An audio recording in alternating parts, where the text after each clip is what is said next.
मुल्की खुर्द में Shams model school द्वारा आयोजित भव्य सम्मान समारोह और समर कैंप का उद्घाटन।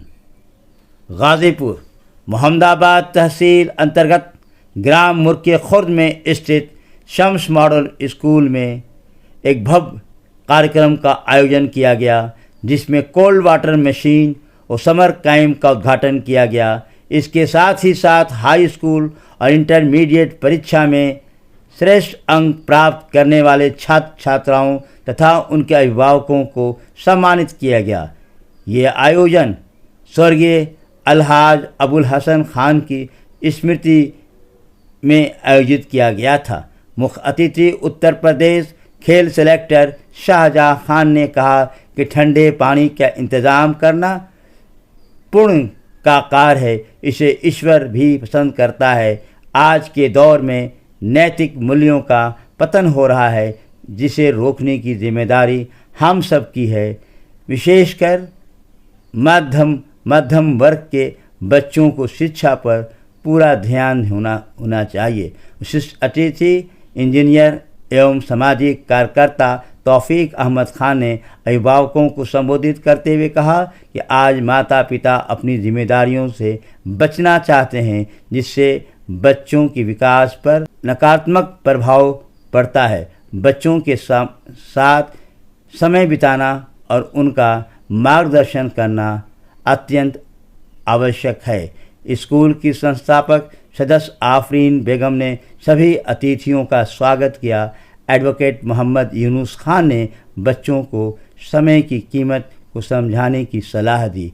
हाई स्कूल परीक्षा में अर्चना खरवार ने 521 अंक प्राप्त करके प्रथम स्थान, अनीता यादव ने 520 अंक के साथ द्वितीय स्थान और शिफा खातून ने 492 अंक के साथ तृतीय स्थान प्राप्त किया। इंटरमीडिएट में अफरोज़ खान ने 403 अंक के साथ प्रथम, सतीश यादव 395 अंक के साथ द्वितीय और खुशबू यादव ने 372 अंक के साथ तृतीय स्थान प्राप्त किया।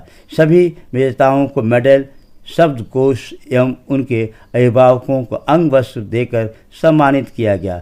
कार्यक्रम की अध्यक्षता प्रिंसिपल निकहत खातून ने की एवं संचालन नादिम रजा द्वारा किया गया। G72 न्यूज़ के लिए जावेद बिन अली की विशेष रिपोर्ट। विद्यालय के प्रबंधक संस्थापक आली जनाब खान जावेद खान साहब,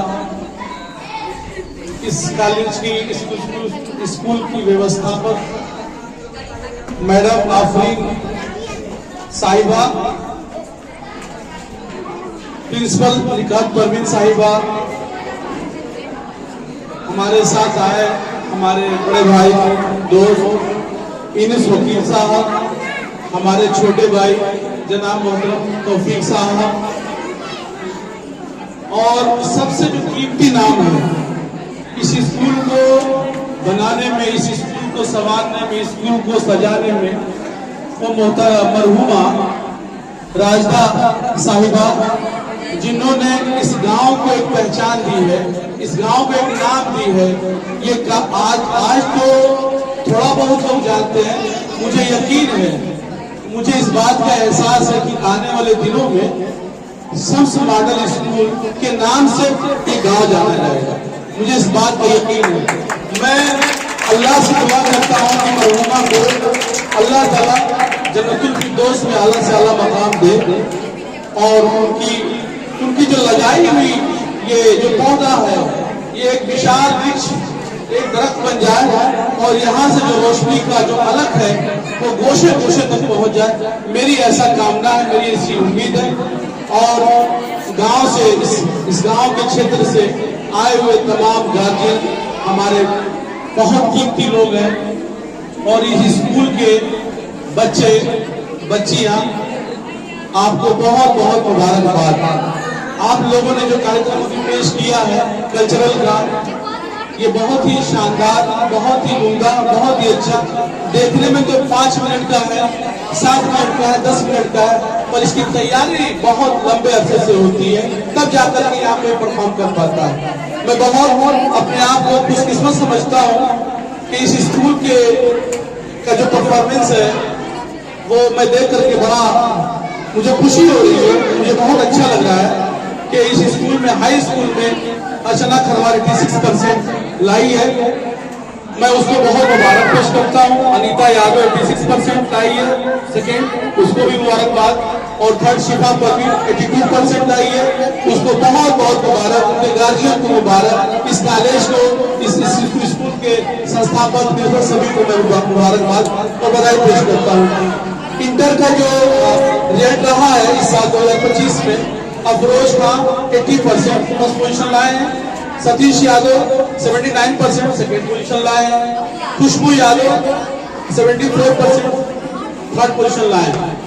ये ऐसे नहीं लोगों की दुआओं से मैं पूरे उत्तर प्रदेश सरकार की तरफ से स्पोर्ट्स का काम देखता हूँ और हम लोग ये महसूस करते हैं कि एक स्कूल चलाना कितना मुश्किल बात है।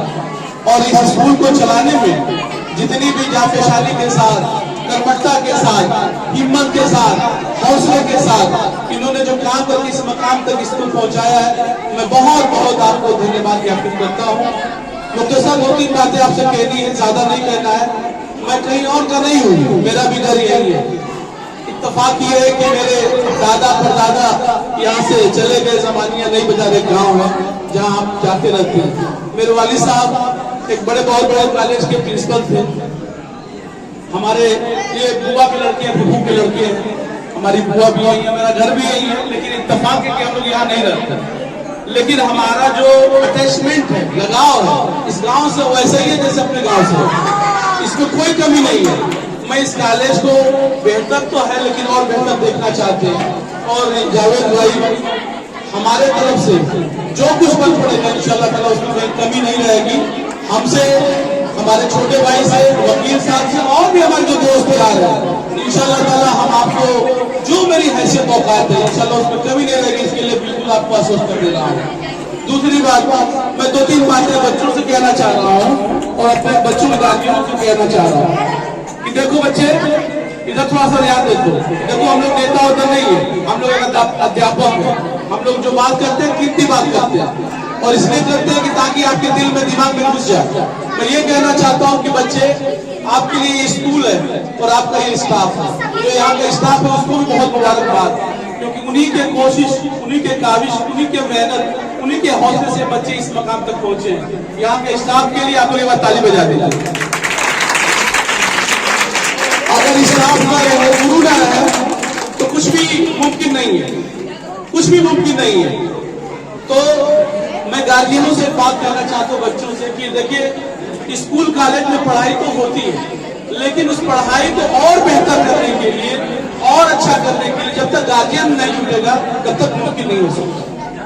गार्जियन का बच्चों के साथ अटैचमेंट, लगाव, मेहनत करना पड़ेगा। अगर आप चाहते हैं कि उसका दशा और दिशा बदल जाए, अगर आप चाहते हैं कि उसकी जिंदगी बदल जाए, आप चाहते हैं कि आज के भाग की जिंदगी में आप ये देख रहे हैं कि हमारे बच्चे कितने बिगड़ रहे हैं, उसकी वजह क्या है? उसकी वजह बच्चे नहीं हो, आप हैं, गार्जियन है। गार्जियन भटक चुका है। बच्चे तो बच्चे तो प्रमोट करेंगे। गार्जियन जब भटक जाएगा, आने वाली नस्लें भटक जाएगी, आने वाली पीढ़ियां बदल जाएगी, अकेले पढ़ाया जाएगा। नैतिकता में हमारी बहुत कमी आई है। नैतिक अनैतिक कार्य को हम आज तक समझे ही नहीं है कि कैसे क्या करना है। जब तक जिंदगी में आपकी नैतिकता शामिल नहीं होगा, यकीन जानिए कि आपके अंदर बदलाव नहीं होगा, कोई नहीं सकता। ये सारी चीजें मैं गार्जियन को खास तौर से, जितने भी हमारे गार्जियन आए हैं, हमारे स्टाफ भी हमारे गार्जियन है, और बच्चे तो बच्चे, बच्चों से खास तौर से कि बेटा ये दौर, ये वक्त, ये समय चला जाएगा और ये चला जाएगा तो फिर वापस मिलने वाला नहीं। और इसका तुमने सही तरीके से इस्तेमाल कर लिया तो यकीन जानो कि तुम्हारी जिंदगी और किस्मत बदल जाएगी। अगर यही काम तुम बड़े होकर के करोगे, यकीन जानो कि तुम्हारे माँ बाप का नाम रोशन होगा, बेहतर होगा। ये सारी बातें इसलिए कही जाती है स्कूल कॉलेज में। जो आपने परफॉर्मेंस दिया है, खूबसूरत दिया है। मुझे पता है कि इस काम को करने के लिए स्टाफ कितना मेहनत किया होगा, ये व्यवस्थापक कितना मेहनत किए होंगे। मैडम, हम जब आते थे तो मैडम यकीनन गांव में घूमती थी बच्चों के लिए, आप मुझे बच्चा दीजिए, पैसा नहीं, कोई मसला नहीं है, पैसा नहीं है, जब आपको होगा दीजिएगा, नहीं होगा मत दीजिएगा, हमसे बात होती थी। वो फिक्रमंद थी आपके लिए, उनके लिए नहीं। वो अपने लिए तो जो कर रही है, लेकिन ये तो काम सबका है, समाज का काम है, सोसाइटी का काम है, लोगों का काम है। आप अगर इनको नहीं ठीक करोगे तो स्कूल कैसे चलेगा? ये जो स्टाफ बैठा हुआ उसका तनख्वाह कैसे दी जाएगी? आपके कमरे में पंखा लगा हुआ है, ये कैसे चलेगा? आपके कमरे का प्लास्टर कैसे होगा? वाटर कूलर लगा हुआ नीचे किसी भाई ने दिया है, मैं उसको बहुत मुबारकबाद देता हूँ। ये सारी व्यवस्थाएं समाज सोसाइटी के लोगों को मिला के चलता है। अगर ऐसा नहीं होगा तो नहीं चल पाएगा। हम लोग भी विधायक से पैसा लेते हैं 10 लाख, किसके लिए? आपके लिए, बच्चों के लिए। अगर बच्चे ठीक से पढ़ लिए, और मैं खास तौर से यहाँ बच्चियां ज्यादा नजर आती हैं, मैं बच्चियों से कहना चाहता हूँ कि देखो बेटा, तुम्हारा घर 2 है, एक घर नहीं है। एक घर वो जहाँ तुम पैदा हुई हो, एक घर वो जहाँ पे आके जाओगे। 2 घरों को तुम रोशन करती हो। तुम्हारे गोद में आने वाली जनरेशन, आने वाली नस्लें पढ़ ली है, तो तुमको पढ़ना लिखना बहुत जरूरी है। अगर तुम नहीं पढ़ोगे तो आने वाली नस्ल खराब हो जाएगा। हम बच्चों से ज्यादा हम कोशिश करते हैं कि हमारी बच्चियां पढ़े, और ये तभी हो पाएगा जब आप सीरियस हो। और मैं उनसे कहना चाहता हूँ जो उनके गार्जियन है, तो गार्जियन मेरी बात को अगर समझे, और हमारी क्या सबकी बात है कि वो अपने बच्चियों के लिए बेहतर हो। क्योंकि आने वाला, कहा जाता है कि माँ का जो गोद होता है ना, प्रथम पाठशाला होता है बच्चों के लिए। बच्चों के लिए माँ की गोद जो है प्रथम पाठशाला है। उसको बोलते हैं दर्शगाह। उसकी गोद में बच्चा आता है तो सिखाती है, पढ़ाती है। जब उस लायक रहेगी तभी तो पढ़ा पाएगी, बता पाएगी, क्या पाएगी। अगर वो लड़की अगर इस लायक नहीं है तो यकीन जानिए कि उसका आने वाला जो जनरेशन है, जो उसके नस्ल है, वो अच्छा नहीं हो पाएगा, बेहतर नहीं हो पाएगा। इस गांव को, ये आपके मूर्ति फूल और मूर्ति कला, दोनों मूर्ति आप ही का है। आसपास का जो भी क्षेत्र, जो हमारे गार्जियन बाहर से आए हुए हैं दूसरे गांव से, मैं बहुत आपका दिल के तहे दिल से आपका खैर मकदम और स्वागत करता हूँ। बच्चों के लिए एक शेर ये है, बच्चे थोड़ा सुन लो। खुदी को कर बुलंद इतना की हर तकदीर से पहले, खुदी को कर बुलंद इतना कि हर तकदीर से पहले खुदा बंदे से खुद पूछे, बता तेरी रजा क्या है। ये तब होगा जब आप मेहनत करोगे, ये तब होगा जब आप हौसला रखोगे, ये तब होगा जब अपनी जिंदगी को पढ़ाई लिखाई में लगा दो, ये तब हो पाएगा। ऐसे नहीं होगा, मेहनत करोगे तो ही कुछ हो पाएगा। अल्लामा का एक शेर है कि मिटा दो अपनी हस्ती को अगर कुछ मर्तबा चाहो, मिटा दो अपनी हस्ती। हस्ती का मतलब अपने जान को। जैसे कि आप खेतों में बीज बोते हैं ना, तो दाना जब जाता है तो अपने आप को मिट्टी के साथ अपना वजूद खो देता है, अपने आप को मिटा देता है। फिर एक दिन ऐसा आता है कि उसी में से एक बेहतरीन कली निकलती है। तो उसी के लिए अल्लामा का शेर है कि मिटा दो अपनी हस्ती को अगर कुछ मर्तबा चाहो, कि दाना खाक में मिलकर गुले गुलजार होता है। ये जिंदगी के तकाजे हैं, जिंदगी के मकसद है, जिंदगी के मकासद है। हम 26 साल से नौकरी कर रहे हैं और दुनिया का, हिंदुस्तान का कोई कोना नहीं है बाकी जहां तक मैं नहीं गया हूं, लेकिन मैंने सीखा, सीखने की कोशिश, आज भी सीखने की कोशिश कर। मैं बच्चों से सीखता हूं, बड़ों की तो बात छोड़ दीजिए। तो सीखने की कोई उम्र नहीं हुआ करती, जब चाहो तब सीखो। पैसा इंपॉर्टेंट नहीं है, जिंदगी को बेहतर बनाना इंपॉर्टेंट है, चरित्र बनाना इंपॉर्टेंट है, कैरेक्टर बनाना इंपॉर्टेंट है। आज के जमाने में हमारी नैतिकता खो चुकी है। हमको इसको देखना है, हम कितने डिसिप्लिन है। हम तो दूसरे को मसले को देखते कि वो क्या कर रहा है, हम अपने आप में नहीं देखते। हम अपने